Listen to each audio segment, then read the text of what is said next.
Hello friends,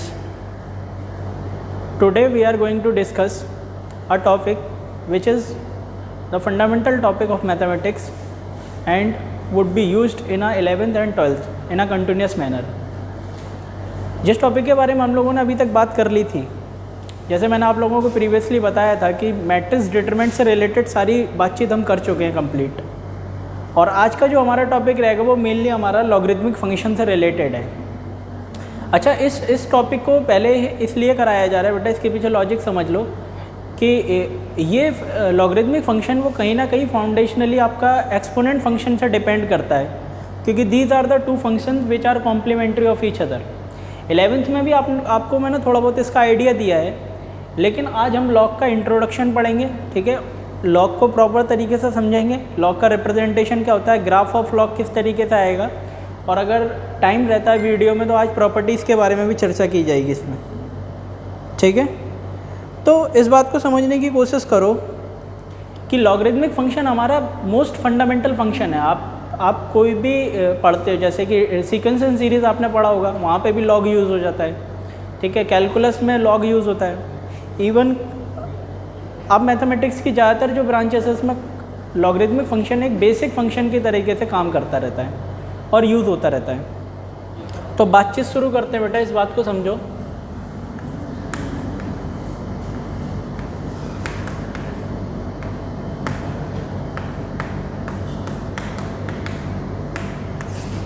logarithm function, logarithmic function को सबसे पहले तो ये समझो कि एक्सपोनेंट फंक्शन का कॉम्प्लीमेंट्री फंक्शन बोला जाता है। जैसे लॉगरिथमिक फंक्शन की अगर आप बात कर रहे हो तो रिप्रेजेंटेशन, इसको समझने से पहले आपको समझना पड़ेगा लॉगरिथमिक फंक्शन को समझने से पहले समझो एक्सपोनेंट फंक्शन के बारे में क्या बातचीत है। एक्सपोनेंट फंक्शन के बारे में हम लोग बात करते हैं,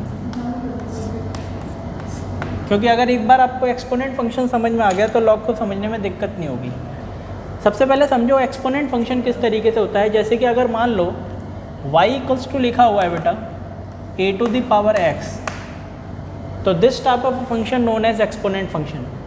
एक्सपोनेंट फंक्शन और पॉलिनोमियल फंक्शन में फंडामेंटल डिफरेंसेस होते हैं। जैसे कि आपने पॉलिनोमियल फंक्शन जो पढ़ा है उसमें जो पावर्स होती है वो हमेशा कांस्टेंट को बिलोंग करती है, जबकि एक्सपोनेंट फंक्शन के केसेस के लिए पावर हमेशा वेरिएबल होगी और बेस ऑफ एक्सपोनेंट फंक्शन किसी आपके कांस्टेंट नंबर को बिलोंग करेगा।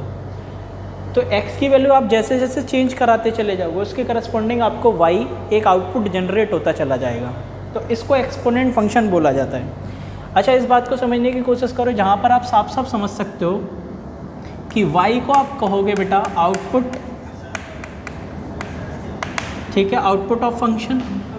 x को कहा जाएगा इनपुट ऑफ फंक्शन, ठीक है, और a हो जाएगा बेस ऑफ एक्सपोनेंट। तो base of exponent, input and output, ये आपका इस तरीके से कॉम्बिनेशन तैयार होता है। तो अगर आप इस फंक्शन को समझने की कोशिश करो तो इसको बेस के करस्पॉन्डिंग 3 कैटेगरीज में डिवाइड किया जाता है, और बेस की जो वैल्यू है एक्सपोनेंट के लिए वो 3 वैल्यूज़ को एक्सेप्ट नहीं करती। पहली चीज़, बेस की वैल्यू एक्सपोनेंट के लिए कभी भी 0 नहीं होनी चाहिए। एक्सपोनेंट में बेस की वैल्यू कभी भी 1 नहीं एक्सेप्ट किया जाता है इसके केस में, और ना ही कभी नेगेटिव वैल्यू एक्सेप्ट की जाती है। ये 3 वैल्यूज़ पर विशेष ध्यान रखना बेटा कि एक्सपोनेंट फंक्शन का जो बेस है वो कभी भी नेगेटिव, 0 एंड 1 नहीं हो सकता। तो ये 3 कंडीशन हो गई। y को कहोगे आउटपुट, ये हो गया इनपुट, और बेस ऑफ द एक्सपोनेंट इस तरीके से हो जाएगा। तो एक बात समझने की कोशिश करो, अगर ये 3 वैल्यूज़ को नंबर लाइन से ख़त्म कर दिया जाए, जैसे मान लो बेस के लिए एक नंबर लाइन आप तैयार करते हो, तो आप सोचो 0 पर 0 अगर दे रखा है, ये 1 दिया हुआ है, आपने ये नंबर रिजेक्ट कर दिया, ये भी नंबर रिजेक्ट कर दिया, इसके पीछे का जो भी रीज़न है उसको भी रिजेक्ट कर दिया, तो तुम्हारे पास में इसमें 2 रीज़न तैयार होते हैं। The first one reason is this and the second one reason जो कि आपका इससे आगे की तरफ हो जाएगा। तो तुम समझो 0 आप ले नहीं सकते बेस में, 1 ले नहीं सकते, नेगेटिव नहीं ले सकते, तो इसको 2 कैटेगरीज में सिंपली डिवाइड कर दिया जाता है। जो हमारी फर्स्ट कैटेगरी है इसके लिए वो होती है जब बेस की वैल्यू 1 से बड़ी हो एक्सपोनेंट में, and the second one category is जब बेस की वैल्यू 0 से लेके 1 के बीच में होती है।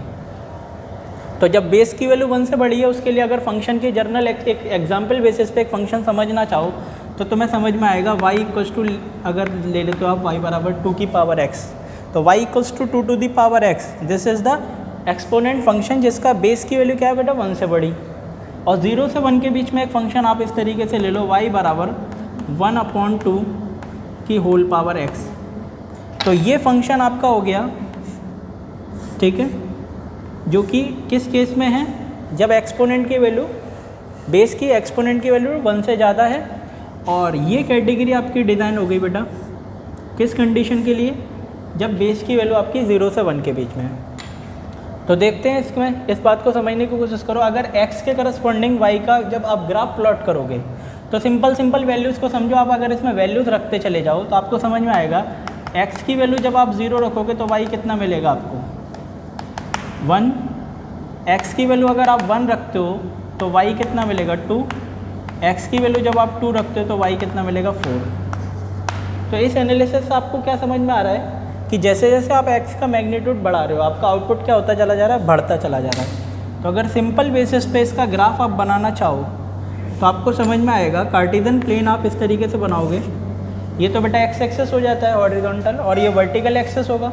हॉरिजॉन्टल एक्सेस और वर्टिकल एक्सेस के बीच में आप समझ सकते हो इस बात को, हॉरिजॉन्टल एक्सेस को तो x एक्सेस, और x एक्सेस की इक्वेशन क्या होती है y बराबर 0, and this is known as the y axis, और इसको क्या बोला जाएगा कैपिटल X बराबर 0। तो फाइनली जब आप इस फंक्शन का ग्राफ बनाओगे तो आपको समझ में आ रहा है जैसे जैसे आप x की वैल्यू बढ़ाते जाओगे फंक्शन क्या होगा, धीरे धीरे कर हाइट पकड़ता चला जाएगा इस तरीके से, ठीक है, इस तरीके से हाइट पकड़ेगा एक्सपोनेंट, और ये फाइनली एक्सपोनेंट फंक्शन का ग्राफ हो जाएगा आपका। तो इसमें समझने की बात शुरू करो, अगर 0 आप इस फंक्शन में रखते हो तो 0 के करस्पॉन्डिंग ये किस पॉइंट से पास करेगा, 0,1 इस तरीके से पास करेगा। तो ये फंक्शन जो आपका तैयार हुआ किसके लिए, जब एक्सपोनेंट की वैल्यू क्या है बेटा 1 से बड़ी है, ठीक है।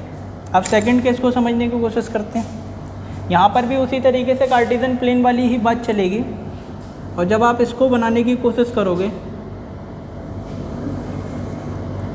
तो कार्टेशियन प्लेन में ये x एक्सेस हो गई, ये y एक्सेस हो गया आपके पास में, ठीक है। तो x एक्सेस की इक्वेशन और y एक्सेस की इक्वेशन आपको अभी बताई मैंने। x एक्सेस की इक्वेशन हो जाएगी बेटा y बराबर 0, और y एक्सेस की इक्वेशन क्या होती है x बराबर 0, ठीक, इस तरीके से। तो देखो ध्यान से, इसके केस में जब आप वैल्यू रखते हो तो यहाँ पर देख लेना, वैल्यू रखकर देखो ध्यान से, यहाँ पर मैं रख के दिखा देता हूँ वैल्यू। x की वैल्यू जब आप 0 रखते हो तो y की वैल्यू यहाँ पर भी कितनी आ रही है 1 आ रही है। x की वैल्यू जब आप 1 रखोगे तो y की वैल्यू कितनी आ रही है बेटा 1/2। x की वैल्यू जब 2 रखोगे तो y की वैल्यू कितनी आ रही है 1/4। तो आप देख सकते हो जब x की वैल्यू आप इंक्रीज़ करा रहे हो मैग्नीट्यूड वाइज, y क्या हो रहा है कम होता चला जा रहा है। यहाँ पर जबकि उल्टा हो रहा था बेटा, इस केस में क्या था कि जब आप x इंक्रीज़ करा रहे थे तो इसके करस्पॉन्डिंग y भी क्या हो रहा था इंक्रीज हो रहा था, ठीक है। जबकि यहाँ रिवर्स हो रहा है मैग्नीट्यूड वाइज, जब आप x इंक्रीज करा रहे हो देन y क्या हो रहा है बेटा इसमें डिक्रीज होता चला जा रहा है। तो जब आप इसका ग्राफ प्लॉट करते हो तो ग्राफ आपका इस तरीके से इसमें आएगा, ठीक है, कुछ इस तरीके का ये ग्राफ प्लॉट होगा आपका, जो कि एक्सपोनेंट फंक्शन का ग्राफ है। किस केस के लिए ये ग्राफ आपका एक्सपोनेंट का, जब बेस की वैल्यू हमारी 0 से 1 के बीच में है, ठीक है। तो फाइनली जब यहाँ पर भी आप चेक करोगे 0 के करस्पॉन्डिंग, तो 0 के करस्पॉन्डिंग यहाँ पर भी आपको आउटपुट कितना मिलने वाला है 1 मिलने वाला है। तो ये ग्राफ बनता है बेटा एक्सपोनेंट का, जिस केस में अगर बेस की वैल्यू क्या है 1 से बड़ी, तो इस तरीके से इंक्रीजिंग ग्राफ बनता है, और जबकि यहाँ पर ग्राफ इस तरीके से डिक्रीजिंग बनेगा। तो इस ग्राफ की बात की जाए तो इसको इंक्रीजिंग फंक्शन बोला जाता है ना, इसको क्या बोलोगे आप इंक्रीजिंग बोला जाता है, और इसको बोला जाता है बेटा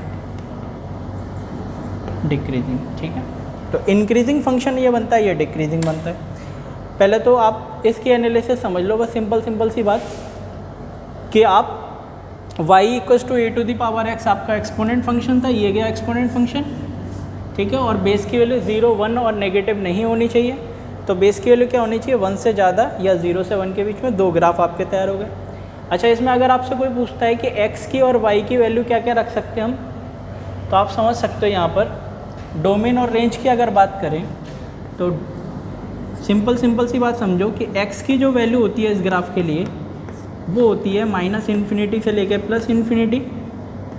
ठीक है, आप समझ सकते हो ना, x की कोई भी वैल्यू आप रख लो इसमें तो आउटपुट आपको मिल ही जाएगा। इसी तरीके से y के बारे में अगर बात की जाए तो y बिलोंग करता है बेटा 0 से ∞। ठीक है, एक्सपोनेंट फंक्शन के लिए y क्या बिलोंग करता है 0 से ∞, और इसलिए होता है 0 से ∞ क्योंकि आउटपुट हमेशा अगर एक्सपोनेंट फंक्शन का आप -∞ से +∞ की कोई भी वैल्यू रखाओ, लेकिन आउटपुट हमेशा आपको क्या मिलेगा, 0 से बड़ा मिलेगा मैग्नीट्यूड वाइज। ठीक है, 0 से मैग्नीट्यूड वाइज बड़ा, इसीलिए इसका जो ग्राफ है एक्सपोनेंट का वो हमेशा एक्स एक्सिस से ऊपर रहता है। एक्स एक्सिस से ऊपर अगर ग्राफ है तो वाई कोऑर्डिनेट हमेशा क्या होगा, पॉजिटिव। लेकिन ये सारी जो बातचीत हम कर रहे हैं वो किसके लिए है, अभी ये बातचीत हमारी एक्सपोनेंट के लिए। एक्सपोनेंट डायरेक्टली कनेक्टेड होता है बेटा लॉगरिथमिक फंक्शन से, ग्राफिकली भी और इसकी थ्योरेटिकल बेसिस पे भी। तो ध्यान से समझो यहाँ पर। अब हम शुरुआत करते हैं इसी के आगे लॉगरिथमिक फंक्शन के बारे में समझने की। तो देखना, लॉग के बारे में बातचीत करते हैं मेरे भाई।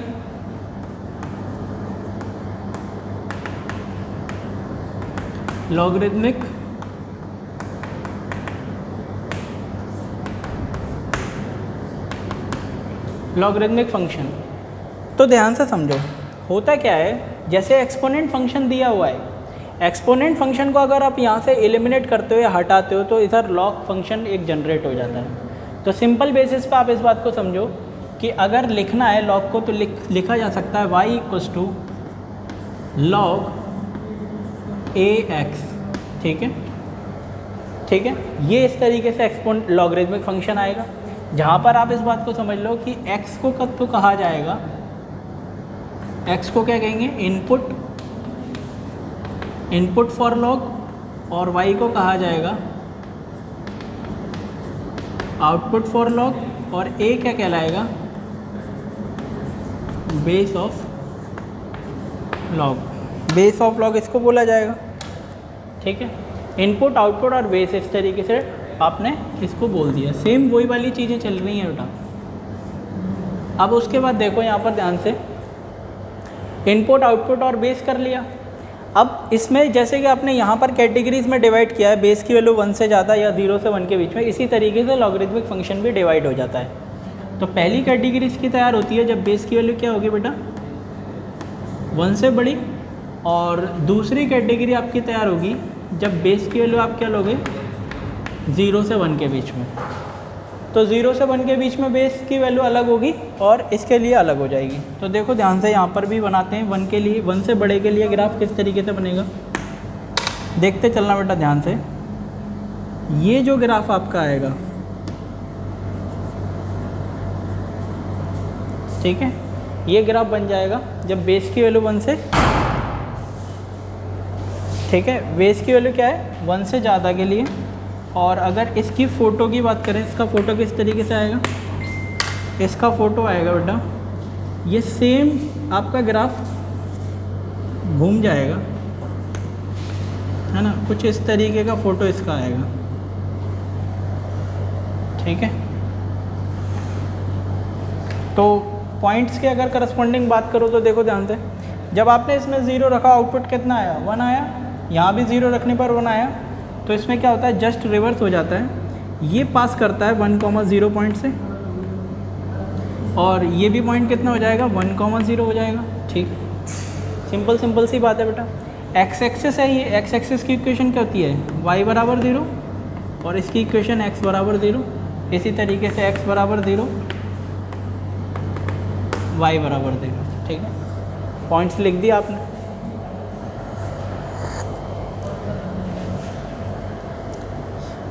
ठीक है ना, समझ में आ रही है ना ये बात। y = 0 ये लाइन आएगी आपकी। ठीक है, x एक्सिस है तो ये इसको y = 0 बोला जाएगा। ठीक, तो अगर इसमें देखो ध्यान से, इस ग्राफ को समझने की कोशिश करो, मैं कलर्ड चॉक के थ्रू समझाता हूँ। कलर्ड चौक के थ्रू तो मैं बताता हूँ बेटा, इसमें इसको कहा जाएगा बेस ऑफ लॉग, ठीक है।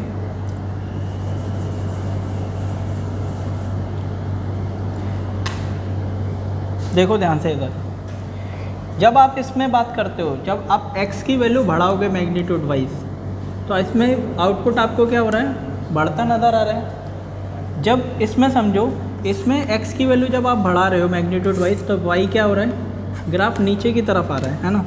तो इस वजह से इसको इंक्रीजिंग फंक्शन बोला जाता है,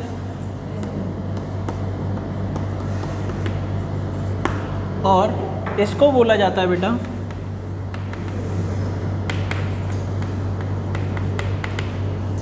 इसको डिक्रीजिंग फंक्शन के नाम से जानते हैं, ठीक है।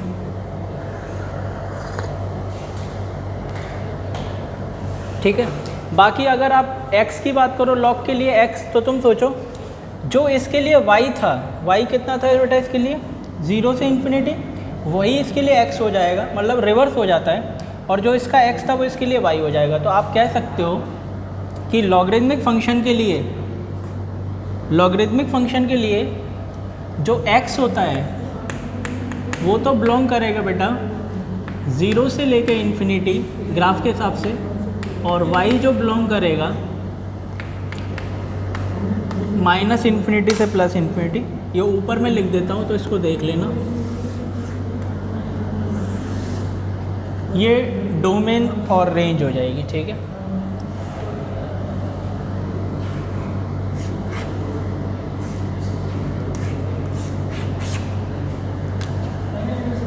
देख लो एक बार, बताओ,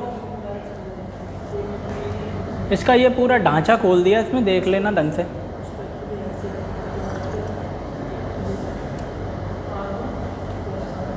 तो बेटा अगर आप इसके ग्राफ को, दोनों ही ग्राफ्स को आपस में एनालाइज करोगे, तो एक्सपोनेंट फंक्शन का ग्राफ जब बेस की वैल्यू 1 से बड़े के लिए बनाया है, उस ग्राफ को 90 डिग्री घुमा दिया जाए तो ये लॉगरिथमिक फंक्शन का ग्राफ तैयार होगा, क्योंकि जो एक्स एक्सिस है वो वाई एक्सिस की तरह काम करती है, वाई एक्सिस एक्स एक्सिस की तरह। और यहाँ पर इस फंक्शन को देखो, इसको अगर 90 डिग्री घुमा दोगे तो ये बेटा इसकी तरह कन्वर्ट हो जाएगा एक्स एक्सिस और वाई एक्सिस को, क्योंकि एक दूसरे के कॉम्प्लीमेंट्री फंक्शन है। इनपुट आउटपुट की तरह काम करता है, आउटपुट इनपुट की तरह। सोचो एक्स की वैल्यू -इन्फिनिटी से इन्फिनिटी है, जबकि यहाँ पर वाई है -इन्फिनिटी से +इन्फिनिटी। यहाँ है बेटा एक्स वाई 0 से इन्फिनिटी, तो यहाँ पर एक्स है 0 से इन्फिनिटी, ठीक है। ये बात मैं बताना चाह रहा हूँ आपको, ठीक है। सिंपल सी एनालिसिस है, कोई रॉकेट साइंस नहीं है।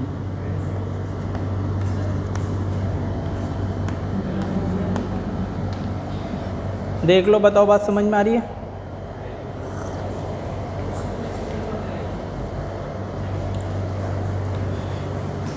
पॉज।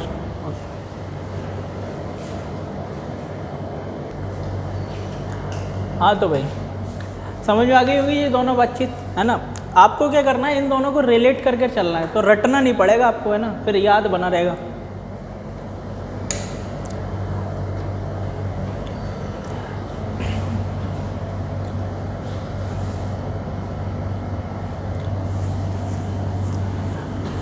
अब इसमें बात समझने की कोशिश करो। लॉग के बारे में तो तुम्हें आइडिया हो ही गया किस तरीके से काम करता है लॉग। ग्राफ क्या होता है, इनपुट और आउटपुट क्या होता है, और बेस क्या होता है ना। तो लॉग का बेस नेगेटिव 0 और 1 नहीं होता है ना। तो दो कैटेगरी में डिवाइड होता है, 0 से 1 के बीच में या फिर 1 से बड़ा। तो 0 से 1 के बीच में तो डिक्रीजिंग ग्राफ बनेगा, और 1 से बड़े के लिए इंक्रीजिंग।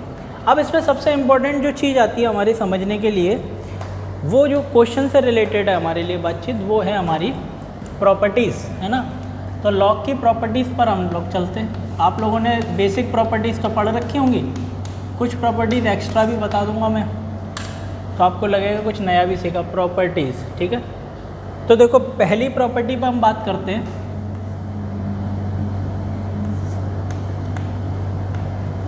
फर्स्ट वन प्रॉपर्टी की बात करते हैं।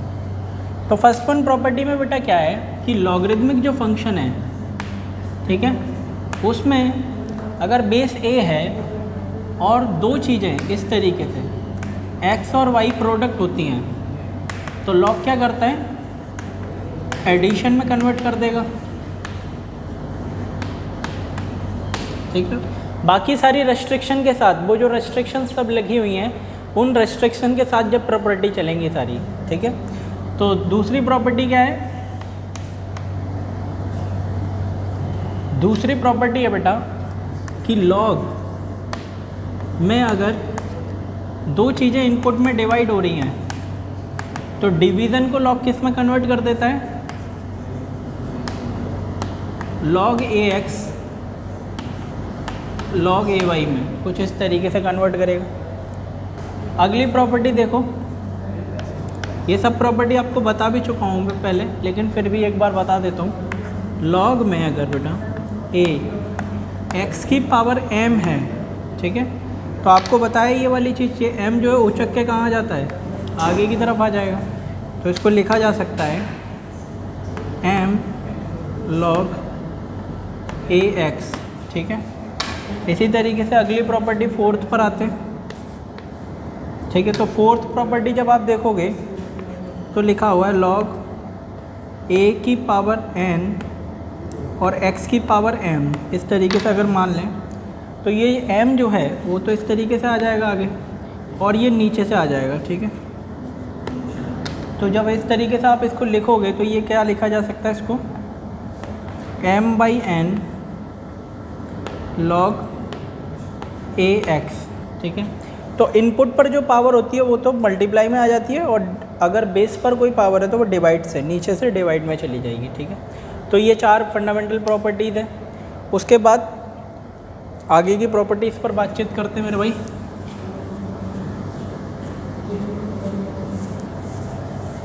देखो ये सब प्रॉपर्टीज़ आपको बता चुका हूँ मैं एक बार, तो इसलिए मैं ज़्यादा डिटेल में नहीं जा रहा इनके, और इसमें डिटेल है भी नहीं बहुत ज़्यादा, तो सिंपल याद करनी है आपको बस। देखो ध्यान से, यहाँ पर अगली प्रॉपर्टी क्या आ जाएगी, फिफ्थ वन प्रॉपर्टी हमारी रहेगी। तो फिफ्थ प्रॉपर्टी पर जब आप आते हो तो लॉग में जब रेसिप्रोकल करते हैं लॉग को, तो इनपुट और बेस में क्या हो जाती है, स्वैपिंग हो जाती है। किस तरीके से, अगर लिखा हुआ है लॉग ए बी, ठीक है, और आपने लिखा 1/, तो लॉग ये b जो है वो a की जगह ले लेगा और ये इसकी जगह ले लेगा, ठीक है। किस तरीके से, ये b तो आ जाता है यहाँ पर, ठीक है, और ये a पहुँच जाएगा यहाँ पर। तीर के निशान से समझ में आ रहा होगा तुम्हें।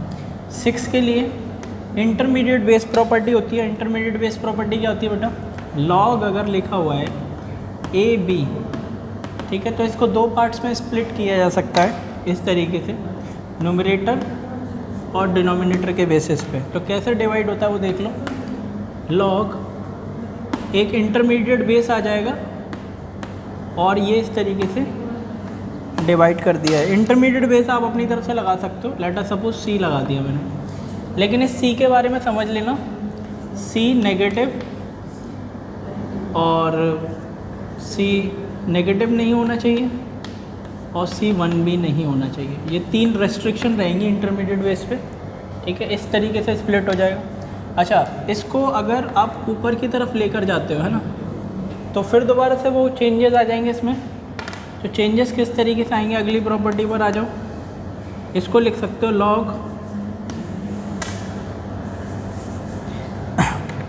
इसमें देखो इसको log a b equals to, इसको ऊपर लेके जाओगे बेटा तो ये हो जाएगा लॉग ए जो है वो बेस की जगह ले लेगा, तो ए सी इंटू लॉग सी बी, है ना। ये भी एक तरीका है लिखने का।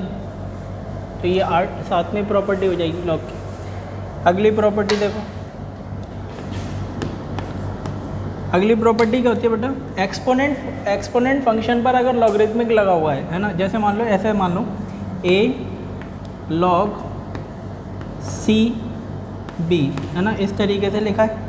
तो आप क्या कर दो, b को तो इस तरफ लेके आ सकते हो, है ना, और a को इसकी जगह पर। इंटरमीडिएट बीच वाले c को नहीं छेड़ना है ना, b उसको फिक्स रहने दो। तो इसको लिखा जा सकता है b लॉग c को तो एज इट इज़ रहने दो, ये a, ठीक है। एक्सपोनेंट के लिए बात हो गई है। तो पहले इतनी बात समझ लो, देख लो इसे एक बार, फिर आगे की प्रॉपर्टीज़ वगैरह बताते हैं। अच्छा, इसमें सबसे ज़्यादा इम्पोर्टेंट जो प्रॉपर्टी बहुत यूज़ होने वाली, एक तो ये प्रॉपर्टी है, क्वेश्चंस में बहुत यूज़ होती है, ये प्रॉपर्टी यूज़ होती है। अच्छा, ये प्रॉपर्टी भी यूज़ होती है। अच्छा, इन दोनों प्रॉपर्टी में बहुत ज़्यादा डिफरेंस नहीं है। आपने ये जो डिनोमिनेटर में लिखा था इसको बस ऊपर लेकर चले गए। ये तीन जो फंडामेंटल प्रॉपर्टीज़ हैं, ये 3-4 जो प्रॉपर्टीज़ हैं, ये जर्नल है, ये तो याद होनी चाहिए। ये 3 प्रॉपर्टीज़ हैं जो क्वेश्चन में यूज़ होती हैं। एक्सपोनेंट फंक्शन की प्रॉपर्टी भी कभी कभी यूज़ होती है। मतलब सभी इंपॉर्टेंट प्रॉपर्टीज़ हैं, सब याद होनी चाहिए आपको। क्वेश्चंस में लगाना आना चाहिए किस तरीके से लगाई जाएगा। ठीक है,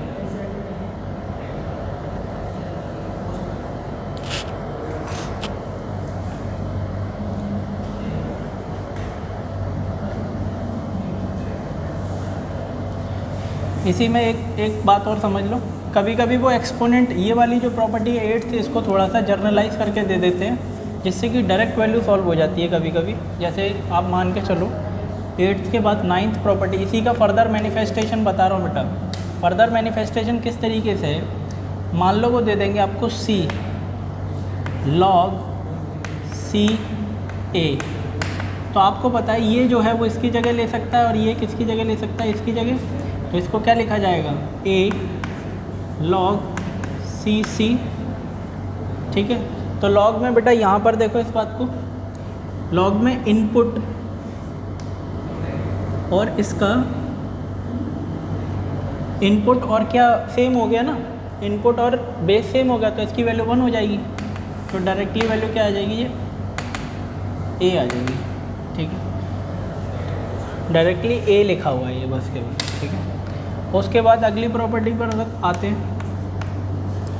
ठीक है, अगली प्रॉपर्टी क्या है बेटा, ये इनइक्वालिटी से रिलेटेड है। ठीक है, इनइक्वालिटी कैसे, जैसे मान लो लिखा हुआ है log ax greater than equals to less than equals to greater than less than. ठीक है, और लिखा है log ay, इस तरीके से लिखा है।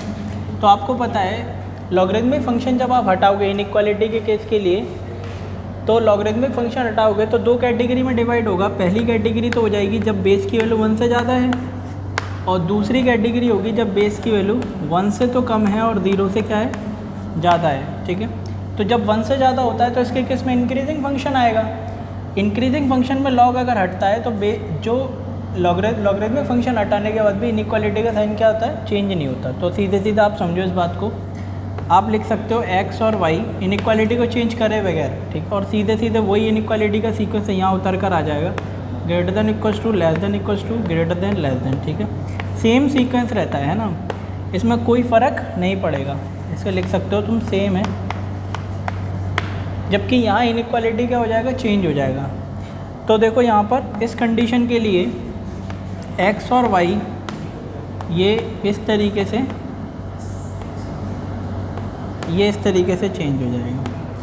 तो यहाँ इनइक्वालिटी क्या होता है, चेंज हो जाता है। तो ये सेम रहेगा, यहाँ चेंज होगा। Inequality get reversed in a case of base would be lie in a 0 to 1, उसके केस में ये इस तरीके से चेंज हो जाता है। अच्छा, अब लास्ट इस बात को समझो, 11th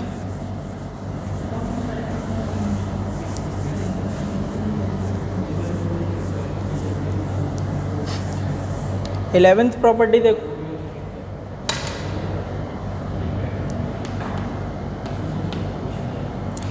इलेवेंथ प्रॉपर्टी में क्या बात है बेटा खास, कि एक तरफ लॉगरिथमिक फंक्शन एक तरफ एक्सपोनेंट होगा। जैसे मान लो तुम्हारे पास में लिखा है log ax greater than equals to less than equals to greater than less than c, कुछ इस तरीके से लिखा हुआ है। ठीक है, उधर कोई नंबर लिखा है, इधर एक लॉगरिथमिक फंक्शन है। जब आप हटाओगे इस तरफ से लॉगरिथमिक को तो एक्सपोनेंट आ जाएगा। तो यहाँ पर भी 2 कैटेगरी में डिवाइड हो जाएगा, ये बेस की वैल्यू 1 से बड़े के लिए और बेस की वैल्यू 1 से ज़्यादा और 0 से 1 से कम और 0 से बड़ा। हटाओ, इधर से हटा दो तो x हो जाएगा ये। यहाँ तो क्या रहेगा, 1 से बड़े के लिए क्या रहता है, सेम रहेगा ये, और इसके लिए क्या हो जाता है बेटा, इसके लिए चेंज होगा। तो देखो ध्यान से, जब यहाँ पर तो सेम ही रहेगा, greater than equals to less than greater than less than, और लॉगरिथमिक फंक्शन हटाओगे तो उधर क्या आ जाएगा, exponent a to the power c। कुछ इस तरीके की फ़ोटो बनेगी इस कंडीशन में। और यहाँ अगर आ जाते हो आप तो यहाँ पर तो चेंज होना है, तो x greater than equal to less than में कन्वर्ट हो जाएगा, ग्रेटर देन और लेस देन ग्रेटर देन, और यहाँ पर भी क्या आ जाएगा a⁻c। ठीक है, ये इस तरीके से हो जाएगा। ये दोनों तरफ लॉग के लिए कंडीशन है, वो क्या है, एक तरफ न्यूमेरिकल वैल्यू, एक कोई न्यूमेरिकल, ये न्यूमेरिकल वैल्यू। ठीक है, लास्ट देख लो इसमें। ठीक है, 12 यहीं पर आ जाओ इधर।